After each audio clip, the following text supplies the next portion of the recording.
Welcome back ناظرین. کوہستان کے علاوہ خیبر پختونخوا کا ایک اور ضلع کرم بھی پچھلے چند دنوں سے خبروں میں ہے، چونکہ ادھر تقریباً 40 افراد ایک قبائلی اور فرقہ وارانہ تنازع میں ہلاک ہو چکے ہیں.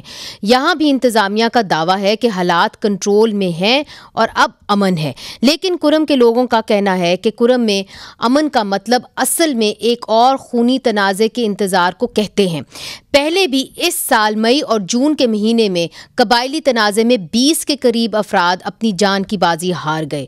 حکومت کا کہنا ہے کہ اس قبائلی لڑائی کی اصل وجہ توری اور بنگش قبائل کے درمیان کئی دہائیوں سے جاری زمینی تنازع ہے، لیکن مقامی افراد کا موقف ہے کہ جب سے افغانستان میں طالبان کی حکومت آئی ہے تب سے کرم میں فرقہ وارانہ کشیدگی میں اضافہ ہوا ہے، کیونکہ افغانستان سے کرم میں دراندازی ہو رہی ہے.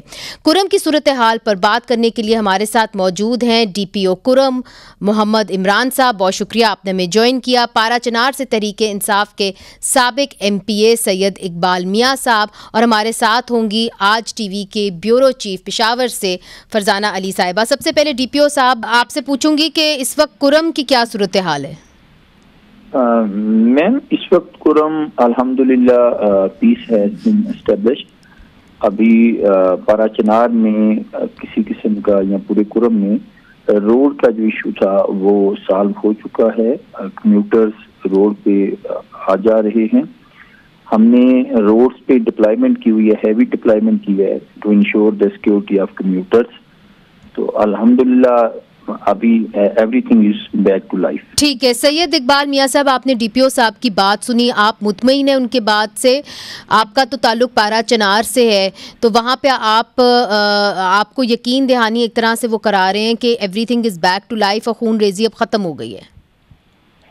دیکھیں جی، جہاں تک جنگ بندی کا تعلق ہے اور جو خون خرابہ ہو رہا تھا، ایک دوسرے کے اوپر فائرنگ ہو رہی تھی، ایک دوسرے کو مار رہے تھے، اس حد تک تو میں بالکل ایگری کرتا ہوں کہ وہاں پہ ایک امن ابھی قائم ہو گیا ہے. لیکن اس امن کے پیچھے جو اس کے روٹ کازز ہیں، وہ روٹ کازز کو آپ ایڈریس نہیں کریں گے تو یہ آگے ہفتے میں، 10 دن میں، مہینے میں، 2 مہینے، 6 مہینے میں دوبارہ اس طرح کے واقعات. تو سید اقبال میاں صاحب آپ بتائیے کہ ان کو کس طریقے سے انتظامیہ کو روٹ کاز کو ایڈریس کرنا چاہیے؟ جو کمیشن بنی ہے اس حوالے سے، جو لینڈ کمیشن بنی تھی اس کا جو اعلان انہوں نے کیا تھا اس کے اوپر کام ہونا چاہیے. آپ کیا کہتے ہیں؟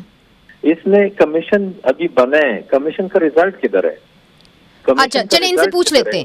ٹھیک ہے فرزانہ، میں آپ کی جانب ضرور آؤں گی، مگر پہلے میں ڈی پی او صاحب سے پوچھ لوں کہ جس طرح کے سید اقبال میاں صاحب کہہ رہے ہیں کہ جی کمیشن تو بنا، لینڈ کمیشن، تاکہ معاملات کو حل کیا جائے، مگر اس کا رزلٹ سامنے نہیں آیا، اس کی کیا وجہ ہے ڈی پی او صاحب؟ میم اس میں 2 چیزیں ہیں جو ہم نے ذہن میں رکھتی ہیں whenever we talk about Kurram and about sectarian clashes. High level کا لینڈ کمیشن بنا تھا، گورنمنٹ آف کے پی کے نے بنایا ہے، اور they are working on it and they are very near to announce their commission report. تو اچھا آپ سمجھتے ابھی تک تو نہیں ہوا؟ فرزانہ صاحبہ، ہم نے دیکھا ہے کہ فاٹا کے انضمام کے بعد جو ہے معاملات حل کی طرف نہیں گئے. کیا وجہ ہے کہ بار بار لوگوں کو جرگے کا رخ کرنا پڑتا ہے؟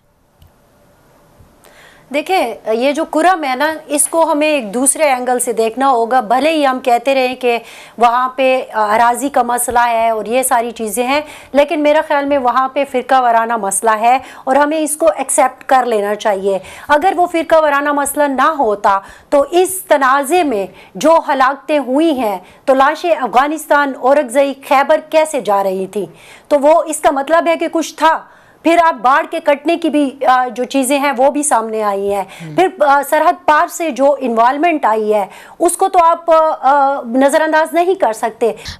سید اقبال صاحب، جس طرح فرزانہ علی صاحبہ بات کر رہی ہیں کہ ہم اس مسئلے کو اس طریقے سے بھی دیکھنا چاہیے اور ہم اس بات سے انکار نہیں کر سکتے کہ بارڈر کے اس پار سے بھی کچھ مسائل کو ہوا دی جا رہی ہے. کیا آپ بھی یہی سمجھتے ہیں؟ دیکھیں نا جی، انہوں نے سیکٹیرین کی بات کی. اب سیکٹیرین کے ساتھ آپ یہ دیکھیں کہ وہ ٹرائبل معاشرہ ہے.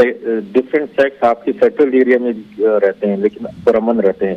وہاں پہ ٹرائبل ایریاز میں اگر سیکٹ، یہ پھر tribal under the umbrella of sect unite ہو جاتے ہیں اگینسٹ اندر سیکٹ، تو اس کو آپ اب وزیرستان میں وزیر مسعود کا نام دے دیں، خیبر میں شنواری افریدی کا دے دیں، یہاں پہ شیعہ سنی ہے تو وہ نام دے دیں، لیکن बेसिकली जो ट्राइबल मेंटेलिटी है वो under the umbrella of sect या ट्राइब वो इकट्ठे हो जाते हैं।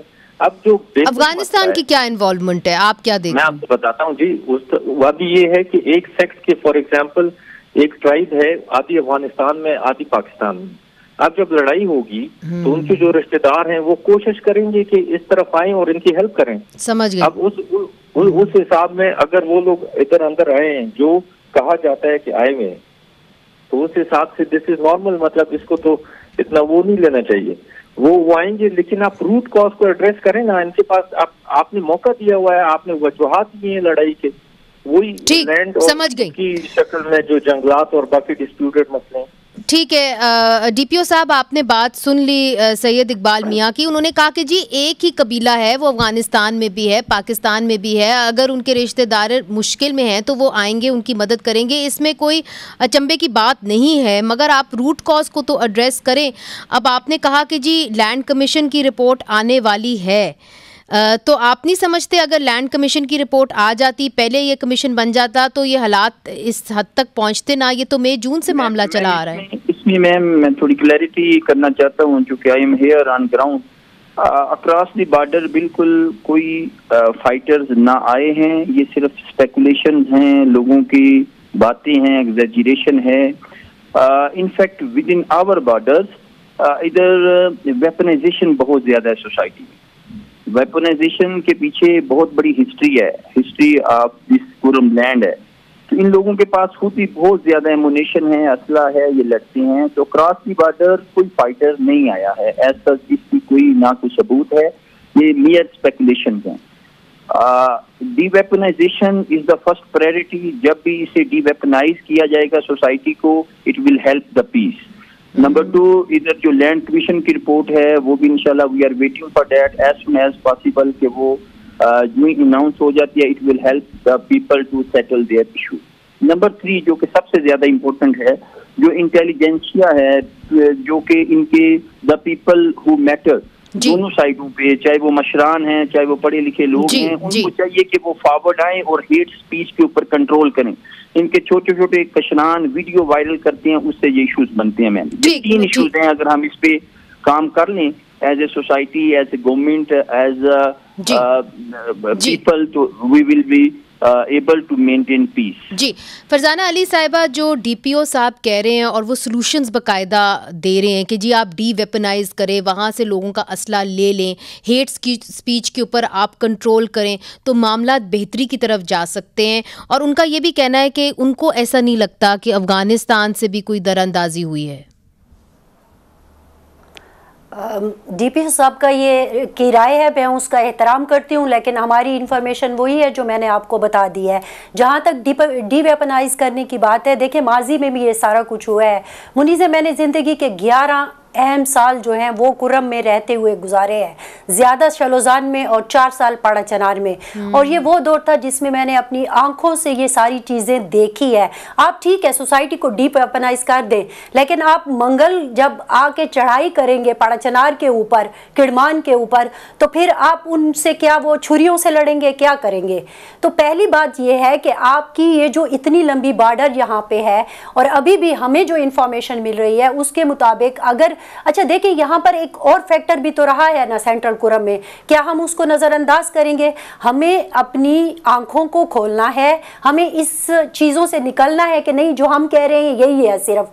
आप देखें कि इस वक्त आप किस किस्म की जोग्राफियाई और ओवरऑल इंटरनेशनल सिचुएशन में घिरे हुए हैं। दाइश आपकी मट्टी पर मौजूद है, वो इन चीज़ों को एक्सप्लॉइट करती है, फ्यूलिंग करती है। आप मुझे ये बताएं कि एक दिन शलोजान में लोग मरते हैं, दूसरे दिन यहाँ कोहाट अड्डे में लोग मरते हैं, तीसरे दिन आप देखें कि बोशेरा में फिर कानवाई पर हमला हो जाता है गाड़ियों पर, फिर उसके बाद तीसरा हमला जो है वो चारखेल में हो जाता है, फिर इसके बाद ये आग लग जाती है और फिर कबाइल एक दूसरे के ऊपर वो करना फायरिंग शुरू कर देते हैं। बात ये है कि हमें चीज़ों को समझना है और उसको उसकी जड़ से उखाड़ना है। और ये मट्टी इस कैसे करेंगे, ये हमेशा से कैसे करेंगे? वो कह रहे हैं कि जी लैंड कमीशन की रिपोर्ट लें, एक तरफ को डी वेपनाइज ना करें, आप एक तरफ को डीवेपनाइज ना करें, आप ओवरऑल अपनी पॉलिसी को ऐसे बनाएं कि इन्फिल्ट्रेशन ना हो और वो लोग बॉर्डर से इन्फिल्ट्रेशन ना हो, बॉर्डर से इन्फिल्ट्रेशन ना हो, बिल्कुल इन्फिल्ट्रेशन ना हो, और आपके यहाँ जो एक दाइश का एलिमेंट है उसको कंट्रोल करें। अच्छा ठीक है, ठीक है, कहा कि वहां पे भी ठीक है। सैयद इकबाल मियां साहब, आप मुत्तफिक हैं जो फरजाना अली साहिबा बात कर रही हैं? देखें जी, एक तो डीपीओ साहब का मैंडेट ये नहीं है कि वो कमीशन को इन्फ्लुएंस कर सके या इस तरह का कुछ कर सके। वो एडमिनिस्ट्रेशन जो है डीसी और बाकी कमिश्नर को हाट और ये है। दूसरी बात ये कि अभी ट्रस्ट लेवल जो है ना, क्योंकि आप उधर अमन कायम करने में, मसलों को एड्रेस करने में, मैं ये पूरी एडमिनिस्ट्रेशन की बात कर रहा हूँ, वो इतने सक्सेसफुल नहीं रहे। अच्छा। इस वजह से मुझे अगर आप डीवेपनाइज कर रहे हैं, मैं तो उधर डीवेपनाइज हूँगा जहाँ पे मुझे पता होगा कि गवर्नमेंट की रिट है, मुझे गवर्नमेंट बचा सकती है। जहाँ पे मुझे पता है कि अगर मेरे पास बंदूक है, ये मैंने दे दी, तो जो दुश्मन है वो घर में अंदर आके मुझे भी मारेगा, मेरे बच्चों को भी मारेगा। बिल्कुल बिल्कुल दुरुस्त बात है कि कम से कम लोग अपनी हिफाजत खुद तो ना करें। और वो बिल्कुल सही कह रहे हैं कि आप जो है लोगों को, उनसे अगर आप वेपन्स ले लेंगे और फिर आप उनकी हिफाजत नहीं करेंगे जानो माल की, तो वो फिर कहाँ जाएंगे। Very good point. सोल्यूशन तब है कि आप अपना ट्रस्ट तो रिस्टोर करें, और इसके अलावा जो ट्रबल मेकर्स हैं, जो स्पॉइलर्स हैं, वो सबको मालूम है। देखें, इस तरह की चीजों से फायदा उठा के फिर इस आग को नहीं, वो कौन है ना, आप हम मफरूजों में बात ना करें, व्यूअर्स को तो नहीं पता कि आप क्या कह रहे हैं, साफ बात करें। उधर देखिए ना, एक जगह पे जब लड़ाई होती है, लोग मरते हैं, तो उधर कोई तो ऐसा है ना, दोनों साइड पे या किसी साइड पे ज्यादा किसी पे काम के, वहां पे वो मजीद उस आग को हवा मिल रही है। ठीक है, बहुत बहुत शुक्रिया, समझ गई, ठीक है, बहुत बहुत शुक्रिया सैयद इकबाल मियां साहब, आपने हमें ज्वाइन किया। डीपीओ कुरम मोहम्मद इमरान साहब, आपका भी बहुत बहुत शुक्रिया। फरजाना अली साहिबा, आपका भी बहुत शुक्रिया कि आपने हमारा साथ दिया 2 सेगमेंट्स के हवाले से। तो